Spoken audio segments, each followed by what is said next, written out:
Overall, I did think it was physical. I thought it was very physical, knowing that we have been in pads now for about 8 days, I think it is. We've been going at this for 8 days. I thought it was extremely physical for a camp scrimmage. The one thing that these players have shown me time and time again coming out here on the field, they love the game. They love to play the game. They're physical, they run around, they play the game hard, they're communicating, they're talking. But this was not a scheme scrimmage. You know, this wasn't about, okay, we're trying to make first downs, move the ball, how many yards do we have, etc. This is about evaluating the personnel as we have to start to put depth charts together.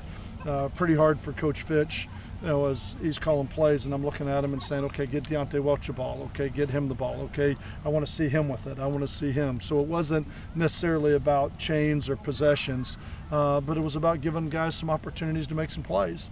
There were positives and negatives on both sides of the ball. You know, when you go against each other, when you have a good football team, you hope it goes up and down, because if it's lopsided on one side of the ball or the other, it means you may have some real issues. So, I mean, I was pleased that there were positive plays on both sides of the ball. I felt like there was too many turnovers. I think 3 of them came off drop passes. I don't think we caught the ball very well today at the receiving group, but we had 3 drop balls that all were kind of dropped, batted, deflected up, and then go up into the air, ended up being interceptions. I thought the quarterbacks played well. I thought they competed. I think the running backs ran extremely hard. Right now it's just unfortunate. You know, I really wanted to see Bradley Battles, as he's been having a great camp. And he came into this and turned his ankle in the first series, I think on about the 3rd play, and he went out. And then we've got a number of defensive linemen that are out right now, obviously with Corey Grissom being out, and then Elkina Watson went out early. You've got Lynch is still out. Tevin Mims just came back today. It's just really, right now it's kind of piecemealed together a little bit on defense. But so it wasn't so much the big structure as much as it gives us the opportunity to evaluate some of the newcomers and young players. I thought Sean Price was really impressive again, as he has been all camp. I think he's doing some really good things. I really like what Eric Lee is doing right now as a defensive end, and he's getting some opportunities with Mims and Lynch being out. I mean, he's really been getting some great opportunities, but I'm anxious to see Tayshawn Whitehurst on film, as he is the guy that has moved to the will linebacker position to get more reps, and I'm anxious to see Zach Bullock and some of those guys that we have talked about, to see how these depth charts are going to form out. And we will grade it tonight, watch it tonight, and then meet with the players tomorrow morning, and I'll be ready to put a depth chart out probably tomorrow afternoon after we have a chance to meet with the players and then meet with the staff and put everything together. But I'll put our first depth chart out since we've started camp for this season. So I thought overall it was positive.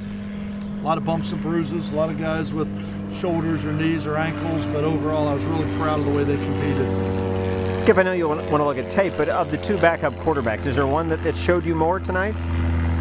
No, you know, there was a couple of reads probably by both of them that I sit in the back and go, I want it to go there, I want it to go there, and that's the perfection in me finding probably some of the things that I would like to see him do better. But I can tell you, standing back there, I also thought both of them did some really good things. I mean, both of them made some really nice runs, made some really good decisions, didn't put the ball in danger. I think both of them are having great camps. I mean, they're both really doing a nice job, and it's a heck of a competition going on with the 2 of them right now. I think, as I told the team at the end, you know, when you don't win and you don't have a lot of talent, you have a lot of problems on a football team. But going into it, when you have a lot of talent, you got problems too. They're just different problems. And we're going to have some very unselfish, skilled players with the talent that we have on this team. That some guys are going to have to be very unselfish. We only have 1 football. Everybody can't catch 10 balls every game. Everybody can't carry the ball 20 times. Everybody can't, you know, throw it X number of times.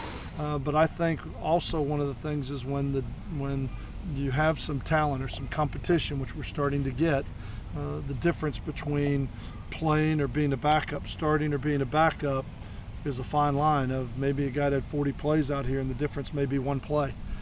So that's, right now, it's going to be a really fine line as far as who will or will not. And with those 2 backup quarterbacks, I think that's going to be the situation.